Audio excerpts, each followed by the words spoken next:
In this video, we are going to work on solving trig equations. Okay, so our objective, I will be able to use the fundamental identities to simplify trigonometric expressions and solve trigonometric equations through the use of in-class notes and activities. All right, so we've been kind of looking at solving trig equations before. So let's look at the basics first, and then we're going to get into how to use the fundamental identities to solve these equations. Okay, so the key to these is to isolate the trig part and then solve using inverse trig. So looking at this first problem here, we need to get, this is the trig part, isolated. Okay, so that means that we need to get rid of the 2 on the left side of our equation. So right now, it's 2 times cosine of x, so we're going to divide by 2. And I end up with cosine x equals negative 1/2. All right, so now we need to do the inverse of cosine, and to do that, we're going to, for this one, we can find an exact answer, right? We should hopefully be familiar with that 1/2 is one of the ratios that gives us an exact answer using the unit circle. Okay, so I need to think about where cosine is negative. Now, before when we were doing inverse trig, we restricted the range, and for cosine, we did not use this part of the unit circle. But pay attention to what you're being asked for. Really, x could be an infinite number of answers, right? So it's going to tell you the interval on which you need to solve for. So we're saying 0 to 2 pi. So once around the unit circle, and these are all positive angles. So we're going this way around the unit circle. All right, so where's cosine negative? Well, cosine is negative over here, right, where the adjacent side would be negative. So I'm going to go ahead and just draw in 2 triangles here. Both of them have -1 as the adjacent side. My reference angle has a -1 adjacent side. And then the hypotenuse is 2. Okay, so what is that reference angle then? Well, this side is √3. So across from √3 is pi over 3. This side is -√3. This reference angle is also pi over 3. So now I just need to figure out what this actual angle is. And so the actual angle starts from here, and we have one of them opening to here. So I see a denominator of 3. I'm going to make this 3 pi over 3. If I go back 1 pi over 3, that gives me 2 pi over 3 for this angle.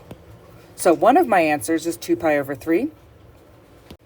And then I have another answer starting with my initial side here and opening to here.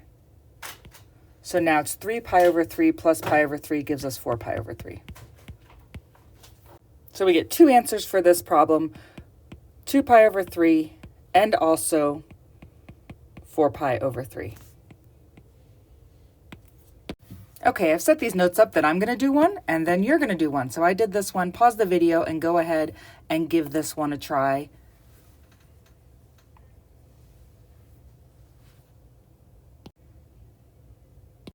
Okay, for this one, to isolate our tangent, we just need to take the square root. So be careful on these that when you take the square root, you have plus or minus the square root of 3.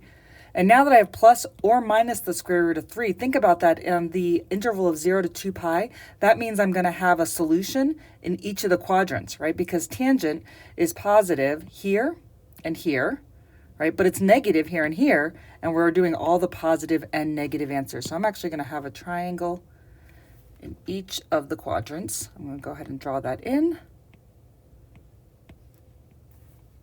Tangent's opposite over adjacent, so that means it's all these √3s over 1, negative √3, positive √3, oh, this should be a -1, and negative √3. And now I need to find each of these angles. Let me zoom in here, and each of these reference angles is pi over 3. All right, they're all pi over 3.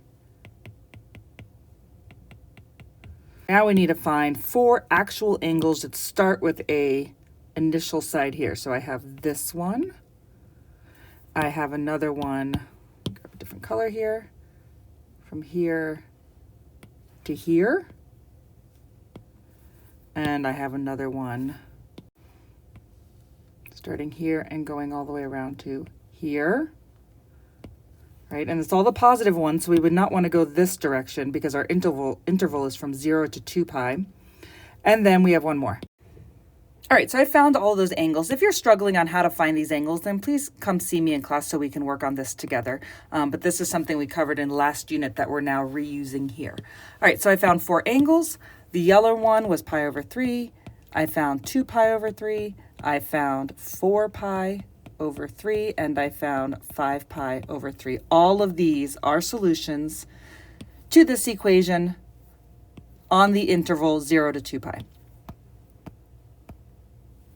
All right, so just as before, we need to isolate the trig part of our equation. But here you can see we have 2 trig parts. Okay, so the key to a lot of these problems that we're going to be doing is factoring, because we want to essentially separate the trig parts so that way we can use the zero product property, meaning that we're just going to set each part equal to 0 and then solve. So let's see that. Okay, so I put in a note here. You probably want to copy that down, so pause and get that in there so that way you have that note and you remember what to do here. All right, so I need a factor, and I'm looking to see what I can factor here, and I see that there are 2 parts. I have a binomial, and in these 2 parts, sine is in both of them, right? So I'm going to factor out sine. So I'm going to pull out sine x, which means I divide each part by sine x, right? I'm dividing this part by sine x, and sine x divided by sine x is 1, minus sine x times cosine x. Well, if I divide by sine x here, these cancel out to 1, and I'm left with cosine x. Okay, now I have 2 factors.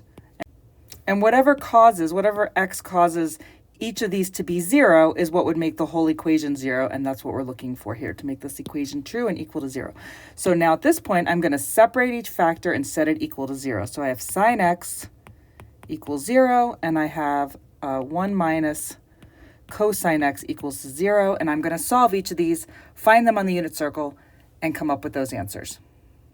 So sine x is equal to 0. Well, that's already isolated. The sine x is already isolated. So where is that equal to 0? So I'm looking for y is equal to 0, right? So here, this point, is 1, 0, so the y is 0. And this point is negative 1, 0, so the y is 0. Now I'm going to go back up and look at the interval because I want to double check something. Okay, what I'm looking for is it's saying from 0, right, including 0, all the way to 2 pi, including 2 pi. That's important because when I come down here, I have this angle 0, right? So one of my solutions is 0. I then have the angle that starts here and opens to here, right? That angle is pi. And then we're including 2 pi, right? So I then also have the angle that starts here and goes all the way around and terminates here. Okay, and we're including it, so that is also part of my solutions, 0, pi, and 2 pi. Okay, that's the sine part. Let's go see what's happening with the cosine part. So I need to isolate the cosine, so I'm going to subtract a 1 from both sides. I get negative 1, then I'm going to divide by that negative out front, and that would give me a positive 1. So now I'm looking for where cosine is 1. Well, I'm just going to come back here to this one and take a look. Well, cosine is 1 in the same spots that sine is 0 for this one. So I'm not going to come up with any new solutions on this if it's for the exact same angles. So I can conclude that it is these 3 angles that are the solution to this equation. All right, your turn. Give this one a try, please.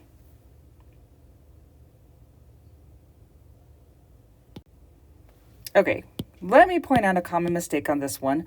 A lot of people want to just divide by tangent x and then get rid of both of them, right? But then you'll just be missing some answers. And if you were to solve this graphically, type this into your calculator for 1y equals, and type this into your calculator for another y equals, you would see that there are more solutions than just sine squared x produces.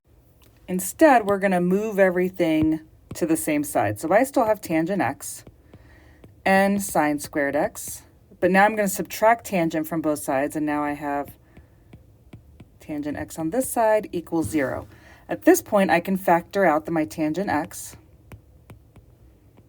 and I get sine squared x minus 1 equals 0. Then I separate it into 2 parts, tangent x equals 0, and sine squared x minus 1 equals 0. So tangent equals 0. we'll have to find, but let's go ahead and isolate the sign on this part and see how many solutions we're going to have. So I add 1, and then I take the square root, and I have plus or minus the square root of 1. So just looking here before I start looking for the solutions, I'm seeing 2 here. I can think of 2 places where tangent equals 0. I'll find them in a little bit. And here, I'm seeing 4 solutions, right? Because I have the positive and the negative. So I could potentially have 6 solutions here, but let's find them and confirm. So where does tangent equal 0? Well, this is going to be a quadrantal angle again. So let's just go ahead and mark all these points here. Okay, and I feel like it's important to point out that these 2 problems happen to give me quadrantal angles, but that's not always going to be the case, right? Up here, they weren't quadrantal angles, and it just happens to be the problems that I chose are giving us quadrantal angles. Now let's find them all. So where tangent is equal to 0 is where sine is equal to 0, because remember that tangent is your sine over cosine. So if I'm looking for a cosine of 0, that would actually be undefined because I'd have 0 in the denominator. Let me write that out. Sometimes it helps to have a visual. All right, so sine over cosine. Right, so instead I'm looking for where sine is 0. And I can see that sine is 0 here, so at 0. Also again here. And then don't forget that we're also going to include in there, so we have pi, and then we're going to come all the way around and we're going to have 2 pi. And now let's move over here and figure out where sine is positive and negative 1. Okay, so sine is positive 1 here, so we're going to add pi over 2 to our list of answers, and then we have negative 1 down here, so 3 pi over 2. And that's it. So I overestimated there, forgetting that this is, because it's positive and negative, we're really just going to have one of each. Okay, but just know that you could have a lot of answers. Okay, one more strategy I want to go over with you is sometimes you need to factor it like it's a polynomial. Okay, and you might just be able to recognize it very quickly and then factor it just the way it is, but sometimes it's nice to use what we call U substitution. And it just means that you're going to use U to substitute for something else. So right away, I'm seeing that I have 3 terms here, so a polynomial. I'm seeing that the first one's squared, the second one is to the power of 1, and then I have a constant. So if I think of this cosine part as a single variable, and in this case, I'm going to use U, right? So I'm going to say that U equals cosine of theta. And everywhere there's a cosine of theta, I'm going to plug in a U. So I've rewritten this equation using a U. So now I just need to factor this. Now, because my first term is not a 1, I'm going to have to split the middle term. And you use whatever strategy works best for you and how you know how to factor. This is the strategy I like to use. I'm going to multiply the first and last coefficients, and I get 2, and then the middle one on the bottom. So now I'm looking for something that multiplies to 2 and adds to a negative 3. So that would be negative 1 and negative 2. This is what I'm going to use to split the middle term.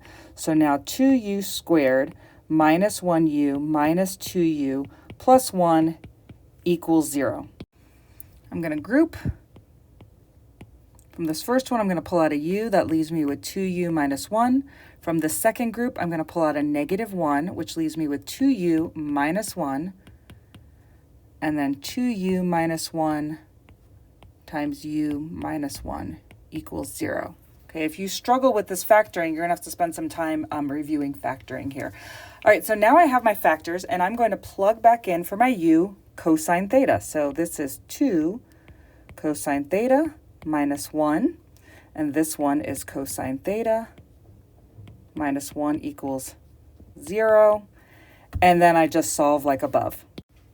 Okay, in interest of time, I'm not going to show you the process with the unit circle since we've already done it 4 times above here, but when I isolate the cosine and then use this unit circle to solve, these are the answers that I come up with.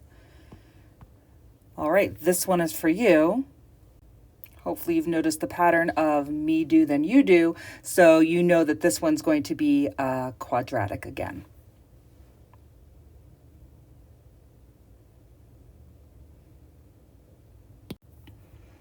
Okay, so I rearranged my equation to put it in standard form with my squared term first, sine to the power of 1 second, and then my constant last. I did use substitution. Then I factored. If you need a pause and look through my steps, do so, or you can get help in class on how to factor, but I'm not going to go over these details. And now I'm just going to plug my sine of theta back in. So sine of theta plus 1 equals 0, and 2 sine of theta plus 1 equals 0. Okay, I isolated my trig functions here, and then I used the unit circle to solve, and I found 3 pi over 2, 7 pi over 6 for this one, and 11 pi over 6 for this one. All right, so you can see this is pretty complex in that we're using algebra that we've learned before, plus trig that we've learned before, and then applying it all together. So be sure to ask questions and get help when you're stuck. Thanks for watching, and I'll see you in class.